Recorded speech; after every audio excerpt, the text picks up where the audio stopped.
Coming up next. You have a horrible language barrier. You get there with really very little, if any, clues immediately known. What was your first impression? He was dead. We thought he was dead. I thought he was dead. You thought he was already dead? I Yeah, thought 100%. dead, yeah. So all the scene clues that you were taught to look for in school, that everyone is, there wasn't a whole lot there. There wasn't a whole lot of anything there. But you didn't stop looking for clues, and this is the cool part.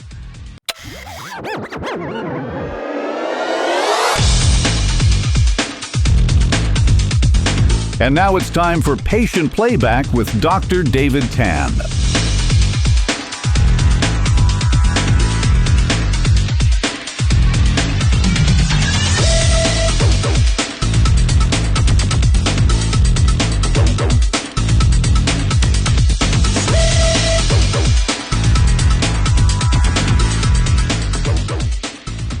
Hello, everybody, and welcome again to another episode of Patient Playback, a show where we talk with real-life paramedics about real-life cases here at the St. Charles County Ambulance District in St. Louis. I'm Chief Medical Officer and Medical Director, Dr. David Tan. I'm joined by an illustrious group of people to talk about a really cool case, and I want them to introduce themselves a little bit. Jared, let's start with you. My name's Jared Engelke. I've been in EMS for a little over 10 years now. Been here at SCCAD for about 3. Basically, I came over here just looking for a better opportunity, and SCCAD was basically had a lot to offer, and that's how I ended up here. Thanks. My name's Mike Ilgus. Been at SCCAD for going on 11 years now, and EMS just about the same amount of time.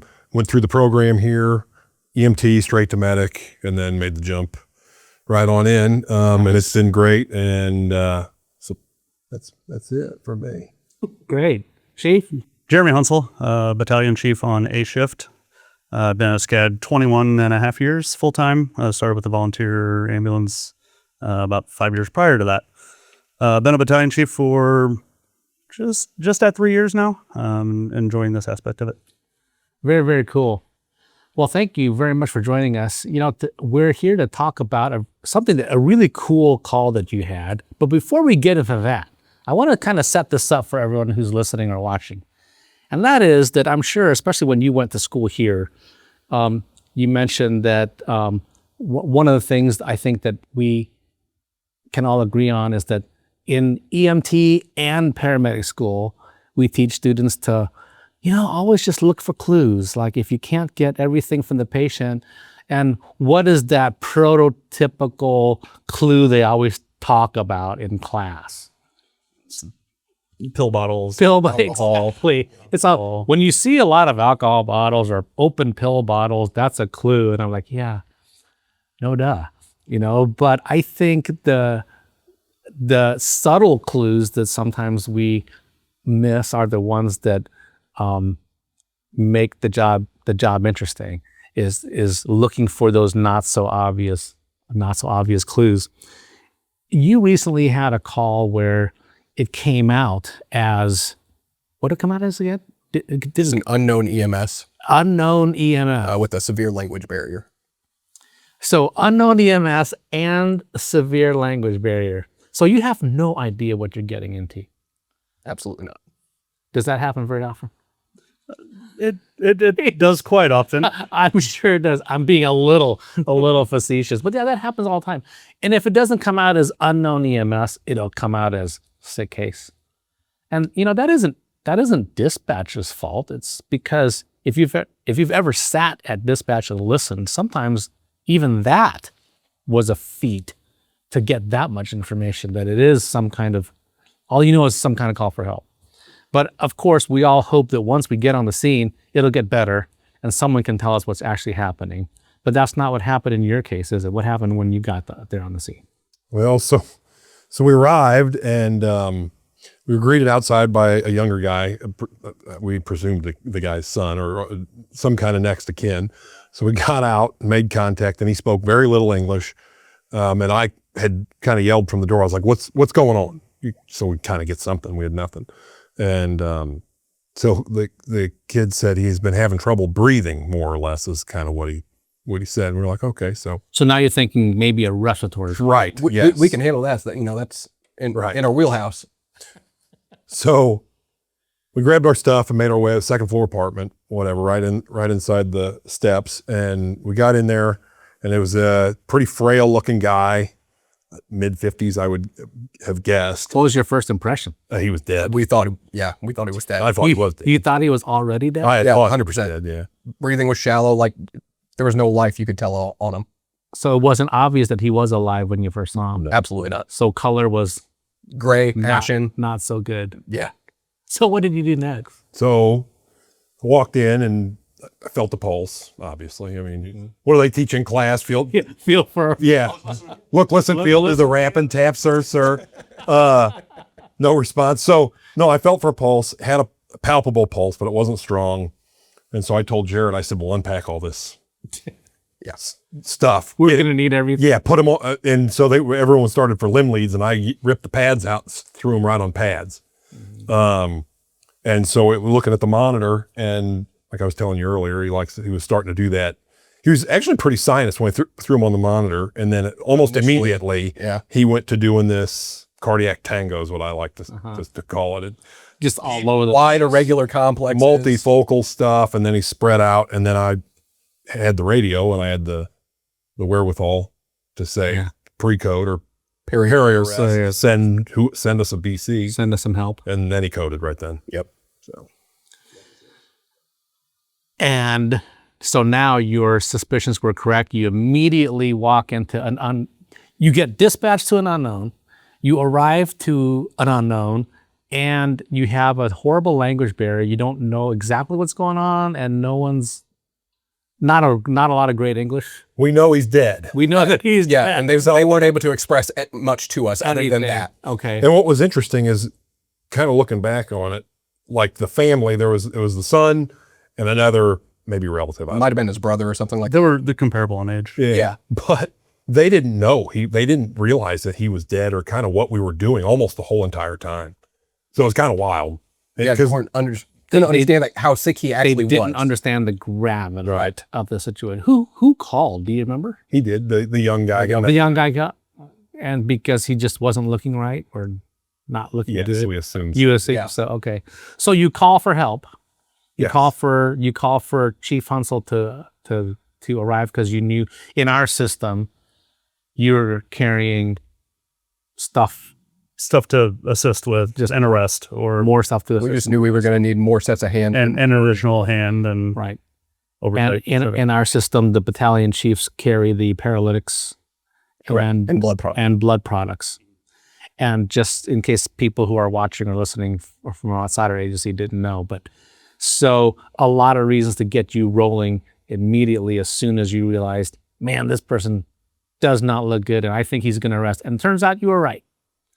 So then he arrests. What do you do then?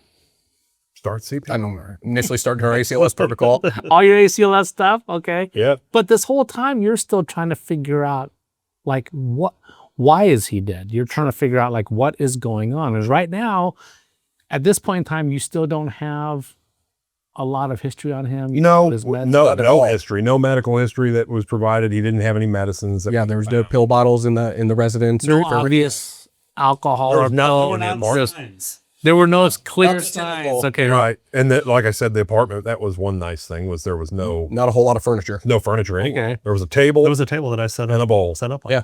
So all the scene clues that you were taught to look for in school, that everyone is, there wasn't a whole lot there. There wasn't a whole lot of anything there. No smoking gun. No smoking. Tell us all that in school, and then they present us with an empty room. An empty room. Okay. But you didn't stop looking for clues, and this is the cool part. You saw something that made you say, and ask more questions. What was that? So I was bagging the guy because I was kind of still figuring like a respiratory arrest, because that's what the son, that's the only information we had, was that he was having trouble breathing. Yeah. And so I'm bagging, I'm looking at his mouth, and I can see what looked like digested blood, black, Something coffee ground in. something black on the Right. lips. Okay. And then kind of looking at the guy a little farther, he looked like kind of like a career, this is going to sound bad, but like a career alcoholic, someone who The typical drinks, what we would think about when we picture kind of that. frail, small, just kind of not healthy looking. So you pulled that thread and you got a whole sweater. And it wasn't until we kind of got settled into like, you know, the ACLS protocol and gotten, you know, that comfort zone, then we started looking around, things settled down a little bit. You asked the family, has he been Vomiting. vomiting? Yeah. What did they show you? Yeah, just shook her head yes. And he pointed toward the bowl in the corner of the room. Yeah. And then that's when it became Because it's still super a mixing evident, bowl. Yeah. It was like a big salad bowl.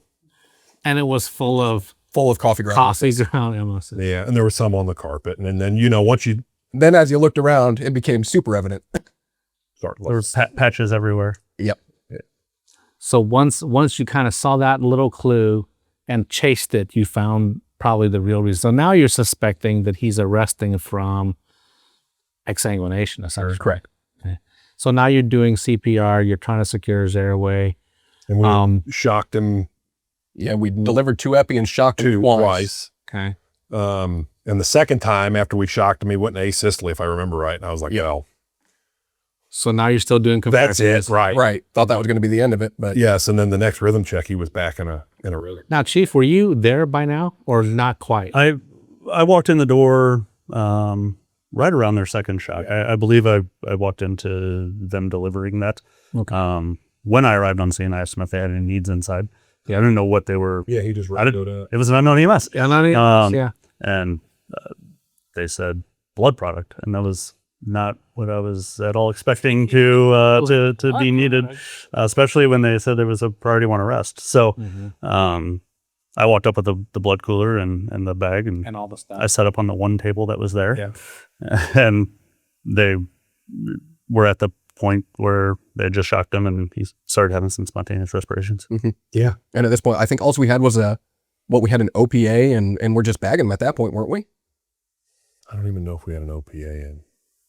I mean, he was. I was just doing he so was well. Yeah, he was little. He was pretty easy to Right. kind of control. So I don't think we even went. So you had effective Which is bagging, yeah, just good oxygenation, good ventilation, but you realized, photography. I mean, and you realize he is bleeding to death internally. correct. yeah. So now, Chief, you come on the scene, you unexpectedly get asked for blood, but you bring everything, you start setting up, did you start infusing then? No, we had set up. I had basically everything good to go based upon our sheet. And then I had to figure out a way to ask the son or the 2 younger gentlemen, presumably relatives, if they had any cultural issues against receiving blood. Yeah, which is part of our protocol. Right. Check that, if known. First Yes. time I ever had to ask somebody that question. Yeah, and it was a little bit difficult to convey. Yeah. Because they didn't really understand what was going on for one, but then also what we were doing. So gave permission to administer it. We didn't immediately do that. We actually did it in the truck because We had just gotten him back. So you had Rosk. we had We had Ross. Rosk and we had a soft pressure. Oh, we had a great pressure. He initially had a great was pressure. Initially, right. Great. The first 2 were like like 160s. Yeah, 160s. He was pretty tacky, but that was fire on scene. Were really rushing to get out the door, and that was at the point where we were like, okay, we need to take a beat here because most rearrests happen within the first 5 to 10 minutes of getting Rosk. So you're in the post-Rosk phase of care. You're Correct. trying to stabilize him first. Okay. And, you know, with our trainings recently, they've been preaching to us, you know, let's stabilize this patient first before we try and move them, give them the best chances of a good outcome. And that's kind of what stuck with us. And And he made that very clear on scene. Like everybody in the room knew what the intention was. Yeah. Okay, good. So you took the time, you stabilized him as best you could, and then you got him to the truck as soon as you felt like it was fairly stable. sure. correct. And mind you, we were only a couple minutes from Barnes St. Peter's at this time, you know, very short transport time. Yeah. So once we got in the back of the truck is when we made the decision to administer blood. His pressure softened. We considered pressors. So his pressure did start to drop again. Right. So And we you were Yep. worried about gave peri-arrest him again. gave him some push dose while Chief was setting up all the blood stuff and getting it ready. And that kind of really bought us some time. And another thing I think we should hit before we got out of the house. So we were getting ready to kind of start moving. I don't know if it was right before we got Ross back or right after, but I had the airway stuff and I was getting ready to pull all the tube stuff out, you know. And Jeremy said, let's just wait. And trust me, that's cool with me. I've seen, I don't know. You have an unknown organ bleeding, and then you're going to go and tube this person. Like, you have no idea what kind of, if it's esophageal varices or what is it. Well, right. Not only that, but when you intubate someone right after they arrest, correct. That's a big You're asking shift for that interthoracic pressure, post-intubation, all that hypotension, stuff, right. and all that good stuff. And so he said, let's hold off. And I was like, that's cool. Perfect. I'm glad. Because we wanted to resuscitate him first. Correct. Yeah. And he would spontaneous respirations. There were 50 probably. And being bagged wonderfully. And I don't know if I told you this. We had checked his sugar while he was in arrest. Red high. It was, like 500, or it said high maybe. Yeah, I think it said high on the glucometer. So then, after he's in the rig, and you're resuscitating him up, you're starting, even though you're pretty close to the hospital, you're going to give blood right then and there. Yeah, we started administering the blood basically as the wheels started rolling. And we have the Q and flow and the warmer. The warmer. I can't think of the name of it either. It just No, that is. Oh, we got the ray gun. Yeah. Which is amazing. So it was about a 3.5-4 minute infusion. You got the blood and the plasma. Yeah, so we did the blood, changed over to plasma, and started infusing the plasma as we were pulling onto hospital property. And I want to make a point that, before we decided to take him out of the rig and into the hospital, Jeremy made a point to, take a beat and let's get all of this plasma infused prior to going in, because who knows how long it's going to take before they administer another unit of blood and plasma to him. So, when you think about, not every hospital is equal. Some are able to get blood products in very quickly, others are not, and it can sometimes be variable. So, but one thing that we can control is when we give the blood product, and so we'll come back to that decision-making process in a minute. But of course, in retrospect, that was absolutely the right thing to do, because you finished the packed cells, you finished the plasma, and we rolled in with a pulse. And what happened then? We gave report. It was that new group of the WashU docs at Barnes. They're great.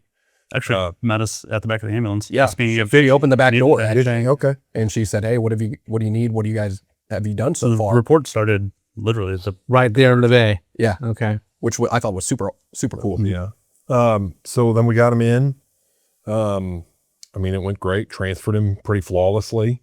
And at that point, so backing up a little bit, we had the initial epi pressures is what I'll call them, and the heart rate and all that stuff. So as he kind of started settling down into a groove, his initial pressure after that coming off of the epi, we're doing them every couple minutes or whatever. 70s. I think maybe the first one was 90s, but he got as low as the low 60s. 60s or 30s, I think is what that was. And that was kind of right when the blood came on board. So we went from 90s to 60s, and I'm not kidding, when we got him off of our stretcher, he was like almost 120 over 80. It was kind of wild. As soon as that plasma hit is when, we really saw that pressure start to shoot up because he got all that volume back. Yeah. Well, I am convinced that the chain of events that happened on this case, especially with the decisions that were made between point of patient contact and the emergency department, which we'll unpack here in a second, including, not the least of which was getting blood in early and buying that time to get to the emergency department so that he could get more blood, is what saved his life. And the cool thing is he was discharged neurologically intact, apparently, at follow-up just over a week, I believe. And it turns out, and of course you didn't know this at the time, but the inpatient report, of course, was that, he actually had esophageal varices, he had some chronic alcoholism, and the fact that he survived the cardiac arrest, not due to a cardiac issue, but because of exsanguination, is itself remarkable. A recent study in 2022 in a journal international medical research, they were talking about some case report similar to this, and they cited a statistic of GI bleed exsanguination and cardiac arrest with mortality well over 90%. So when I first was reviewing this chart, and then I was able to talk to you in person about what happened when I ran into you at the ER, I was like, first, that's a really cool save. But beyond that, the thing that I actually want to highlight is less about the fact that he survived, which again is remarkable when you have a condition that's over 90% mortality, but how you got there. And there's a number of things that I wanted to explore with you. That is, one of them was how you take such a chaotic scene where you're dispatched to unknown EMS, you have a horrible language barrier, you get there with really very little, if any, clues immediately known, and the guy who you initially thought was already dead. So you are racing to save this person from the get-go. So not a whole lot of time for chit-chat. And then he arrests, and all these things happen. But you found that one clue that changed everything, which was you didn't have the tunnel vision on. You weren't just bagging and just doing your normal robotic CPR, right? You're like, that is weird. That looks like it could be blood. Hey, has he been vomiting? Yes. Hey, here's coffee going. Hey, this is exsanguination. Hey, get your blood products up. And those dominoes started falling to saving his life. Without that, this guy at 100%, he is dead. He is not making it at all. So very cool. This happened to be blood deployment number 51 here at the district. Really, that many? We've done 51 since October. And of course, the number 51 is really special to those of us in EMS, at least for old people like me who remember Squad 51. Yeah, you're old too. But it was deployment 51, another life saved with blood, a GI bleed exsanguination on top of that, which is exceedingly rare to come back from. So when we talk about how different paramedicine is from just standard hospital emergency medicine, obviously there's a lot of things that are similar, but there's a lot of things that are different. And one of the things that are similar, however, is the fact that in emergency medicine, including EMS, we have this dual process theory of information gathering and assimilation. You've probably heard of it, system 1 and system 2 thinking, right? So system 1 is this very intuitive, heuristic, rule following kind of approach, which is good in pattern recognition, which we do a lot of, right? And that's what you mentioned very first off the bat when you guys walked in the door and saw this guy who's gray as his shirt, and you're like, sick or not sick? He's very, very sick. He told Jared, hey, bring everything. We're going to use all this stuff in our bags. That was system 1 thinking. But then as you're still trying to figure out what is going on, like why is he dying, that's when things actually slow down a little bit and you start being much more methodical. That's system 2 thinking, or that analytical, deductive, deliberate, structured way of super sleuthing this chaotic scene and figuring out this is not just a cardiac arrest. This is a hemorrhage. This actually is a hemorrhage. So that kind of dual process really kind of showed itself, I think, in this case, really, really nicely. The other thing that's a little bit different is that in paramedicine, the high density decision phase that happens when someone is actively dying in front of you like this is something that's fairly unique to the pre-hospital clinicians. I mean, by the time they get to me, EMS has done a lot of the immediate stuff already, and I have a nice story. I have a much better idea of what's going on than you did when you first walk in the scene.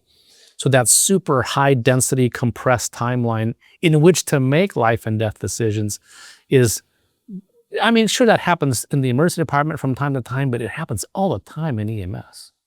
So do you three have any strategies for like somehow slowing time down, for lack of a better term, to spread out that high density decision phase and take a pause and start thinking about, okay, what are my priorities and what do I do next? How do you do that on just everyday calls? Some ways that I do it is just constantly playing out roles when I'm driving along in my buggy. If this happens in front of me, what happens? Or listening to other people's calls. You're pre-planning. That way, at least my mind's familiar with, at least conceptually, what could happen. But also, I have the opportunity to come in often behind these guys, so I have a different approach. Whenever I walk in, I have a different viewpoint. Honestly, I mean, I think it's just taught from years of experience. You know, you run these high acuity calls in the beginning of your career, and in your head it seems way more chaotic, but as time goes on, you learn to better control that chaos, one within your mind, and it helps that, you know, everybody on scene was pretty even keeled. Yeah. So that played a... That's really an understatement. Yeah. I can't overstate the... I mean, it was from the fire crew I've ever had to these guys. Every action was deliberate, thought out, without any anxiousness or excitement. It was very, very well run. Now, when you relay what happened in the story that happened, I think people in their mind's eye are thinking about something totally opposite, really, of what you're talking about. So, what made you, Jared, feel like this is the most calm scene I've ever had? What, like deliberate and meaningful communication with each other. Nobody was mincing words. Mm-hmm. They said exactly what they needed or what they wanted. So it was just clear and concise, and nobody had to second guess what was needing to be done. It was a pretty calm demeanor, I will say. It wasn't, because we've all been on those calls where someone's moving 5,000 miles an hour and you can get literally nothing done. Nope. If you run and race as fast as you can and get somewhere, but you haven't got anything done, you haven't done I mean, We've done nothing, just faster. Nothing. Right. I mean, so, and I am very fortunate in that I was, the way I was taught in this, my partner, who's been partners with me the whole time here, Jason, he's got, I mean, just his experiences and stuff he's dealt with. And I mean, he did forever in the city, but you know, he's seen almost everything. There's, you know, and so running calls with him for 11 years straight or whatever, it's put me at ease because I know if I don't know, he'll know. Yeah. And so I've learned so much is valuable information. It's not, you know, I've learned a lot from, you know, especially older paramedics, how things were done or how they did things then. You know, it's all applicable. Like I said, if you're moving too fast, what's the old saying? You know this: slow is smooth and smooth is fast, yeah, right? Yeah, absolutely. I mean, you know, and just another thing is just kind of project. This is going to sound super corny, but I'll say it. Yeah. Is kind of projecting confidence. I mean. Trust me, there's been bunches of times on calls where I don't know what the hell is going on. Make it. That's right. But you know, but the calmness. But everybody feeds off that. Sure. Yeah. Yes. They'll feed off of chaos, or they'll feed off of calmness. Right. Correct. And I think that's probably, you know, we talked about the dual process theory of information gathering and analysis, high density decision phases. But this third thing, mitigating risk and cognitive bias as one of your medical decision-making strategies is, and I've heard you use this term over and over again, deliberate, intentional, calm, good closed-loop communication. That's probably why this kind of situation, which could have been very haphazard and chaotic, actually was, to quote you, Jared, one of the most common calls you've ever been on, in spite of some guy trying to die on you from moment number one. But the coolest part of it, just how then in the end, not only is he alive, but he goes home just over a week later. Yeah, it's pretty remarkable. It is pretty remarkable.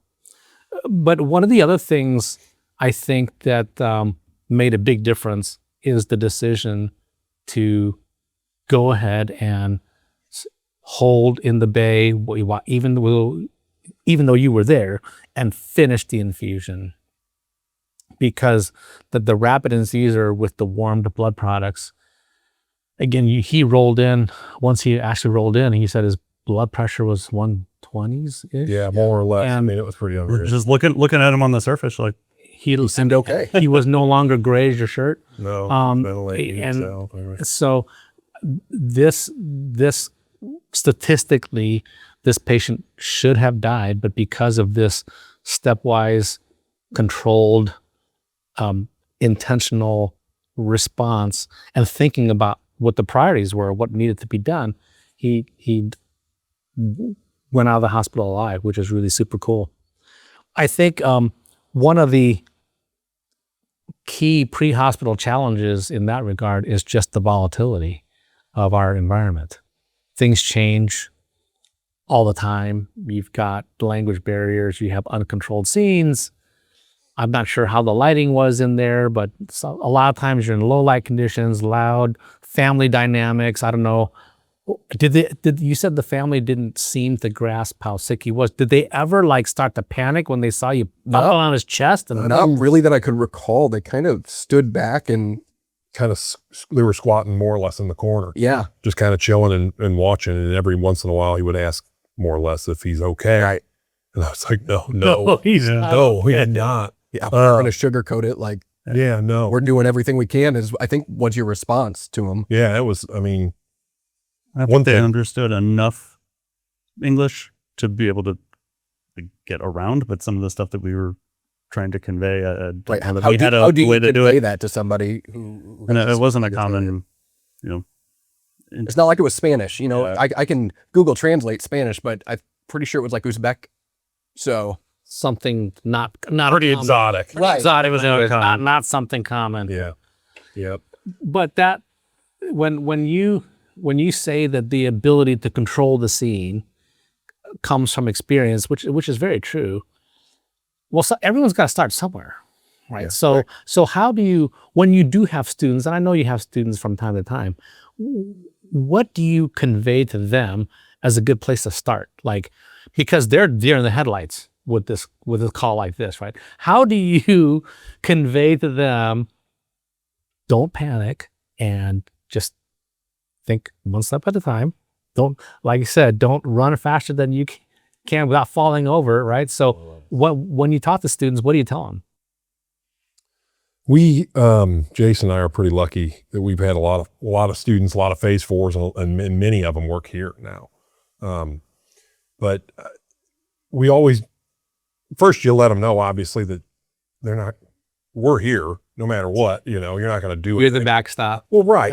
We're not gonna let you kill anybody. In Sure. words. But don't be afraid, don't be afraid to assert yourself if you need, especially like on the phone, giving phone report or something. You get kind of a catty nurse or something on the phone. This is your deal. This whole thing is yours. You're writing this report. You're doing all of it. Be straightforward, be honest, and do your best. And if you have the best intentions of whoever you're taking care of in mind, you'll be okay. Yeah. That'll show through. I mean, in the end. I don't know. I was always told any students that I had, like, have a conversation with your patient. It doesn't have to follow that routine that they teach us in school. Have Just your last meal. right, correct. Have that open conversation with your patient, and I promise you can get more information out of that than following whatever they teach us in a textbook. And that again comes with experience, being able to talk to your patient like a normal person. and to piggyback on that, and trying to also gain order to a scene. If you're having those open conversations with the patient, or asking them the questions, or telling them what you're going to do, you're also telling your partner what to do, which gives more order to the scene because they know what the next move is. I don't know, I've always been one to just vocalize whatever I'm doing, Right. whether I'm saying it to anybody or not, or I'm shouting to the wind. It just, one, helps my mental checklist, then everybody else can hear me too. Exactly. And medical decision making, the kind of complex medical decision making points that all three of you did on that scene, yes, it does come with experience, but I think that's actually probably one of the most helpful things for students is to hear you verbalize that process. Yeah. Because They don't have the experience that you have yet. So when they hear you, someone with experience, talk it through, closed loop communication. This is what we're going to do. This is why we're doing it. They're picking up all of this stuff, and they're going to remember the exact same thing, because they may not have the same framework that you have at this time, but that's what they learn. And I think probably, especially because medics work 24, 48 hours shifts, and if you're picking up overtime for somebody, maybe 72, you have to have cognitive forcing strategies and mnemonics and other rules that you apply to certain chief complaints or certain situations to kind of help you talk yourself through what's going on. Because certainly when you first walked in the door and said, "This, I think he might be dead," before you even felt his pulse, I'm sure your brain is already going through your algorithm as, okay, what are my priorities? What am I going to do next? First, open the bag, get everything out. We're going to need it all. Got to get the crap out of the way. Get crap out of the way. And that's how I think the biggest reason why this case had, even though it had an abysmal prognosis, had such a great ending where he lives, but lives neurologically intact and goes. I had no idea that he lived neurologically intact until today. So. Oh, fantastic. That was super cool. I'm glad I could share that information with you. But I knew that this case was a really good vehicle to just talk about how those decisions were made and what a fantastic impact this had on our patient. So thank you very much for doing that. What else did I miss? Anything else? One of the decisions that we made was, again, not to intubate him and just support his airway and his respirations. And that was something we really actually sat down and talked about after the fact. There was a lot of decisions along the way, again, going back to deliberate and us all being on the same page with it, that probably secured the outcome. Yeah, and I think we have a much bigger appreciation for that now. Peri-intubation, before you push the sedative or the paralytic, getting them physiologically optimized first is a game changer. It really has been. And in this case, when he got resuscitated with blood and got to the ER with a great pressure and got more blood, he truly stabilized. His color improved and actually was able to maintain his airway, which is amazing. They intubated him at the hospital. And yes, but after he was resuscitated. Wouldn't you know it, as soon as they did, he started throwing up. Because he was getting all this blood, he was starting to bleed again. Which was good. Yes. So it was good. Yes. Running into that situation, had we went through with intubating, that would have been just chaotic at that point. Could have been, yeah. No, it could have been an absolute disaster. I mean, I've seen so many varices that. Not even that, just intubations go totally sideways.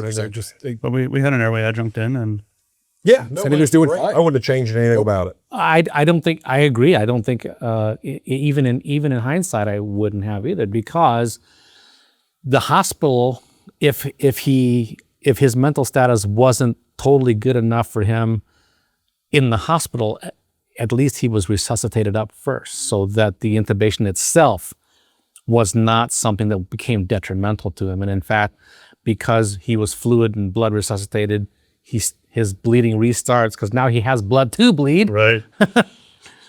Then definitely intubating him was the best thing to do to protect his airway. But just another fantastic example of how when you apply good medical decision-making, clinical rationale, and sharing it with students and other learners, great outcomes happen. That's all we're trying to do here, is save people's lives. And that was a great save. So congratulations, nice work. Thank you. Thanks for being with us today. And thank you as well for watching. Be sure to follow us on our Instagram, YouTube, and Facebook pages for updates on our next exciting topics. Thanks for watching. Be careful out there, and we'll see you on the next episode. On the next episode of Patient Playback with Dr. David Tan. My initial reaction was like, it's common sense. Come on, like why do we need this? EMS across the country, I would say, this is kind of an issue, and there's certainly enough case law. How did we end up here? Thank you for joining us today. Be sure to like and subscribe. You can download our podcasts on iTunes, Spotify, and more. And of course, you can find us on your favorite social media platforms. Links are in the description section below.